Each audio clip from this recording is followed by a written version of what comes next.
Okay, so today I was watching a tutorial on DiVinci Resolve and I found out there was a free version of it, so I decided to download it. Hooray! So I had a clip from my church that I just decided to mess with. It's like a ripoff of YouTube, so it's pretty bad quality. Well, it's not good quality. Anyway, so keep that in mind, but I figured out that DiVinci Resolve is pretty user-friendly. So that's kind of awesome. I think I got the hang of it. Anyway, this is what I did. So the original image looks like that. As you can see, his face is super red. The background's green, and his hair kind of blends in with the background. Again, it's YouTube, so quality. Anyway, so I created some nodes over here. Got my white balance node. Got my black and white points here.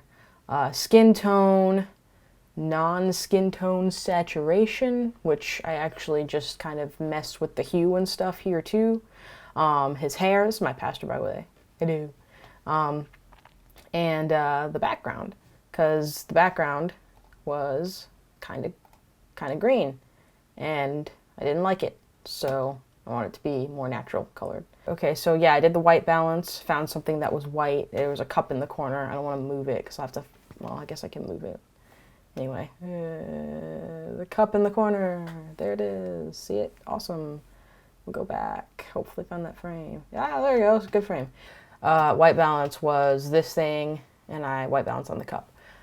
So then I did the skin tone. His skin tone was really red, so I went over here and to like the curves button, and I clicked between these little toggle switches, and I took some of the red out here. I dropped his skin tone and took some of the red out.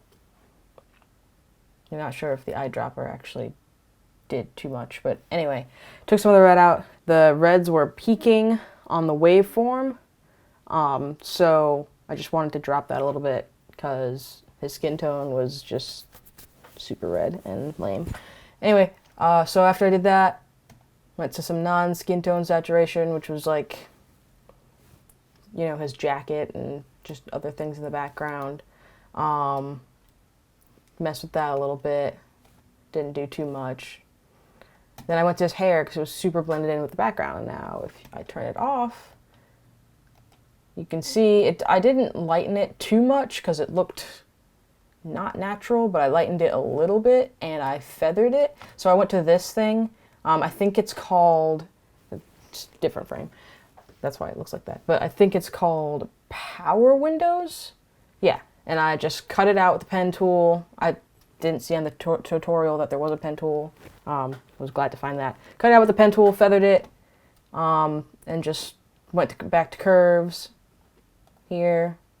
I don't know why it turned red, to be honest with you. Oh, because it's on red. Haha, I just learned something. Okay, but yeah, I messed with the curves and lined it up a little bit.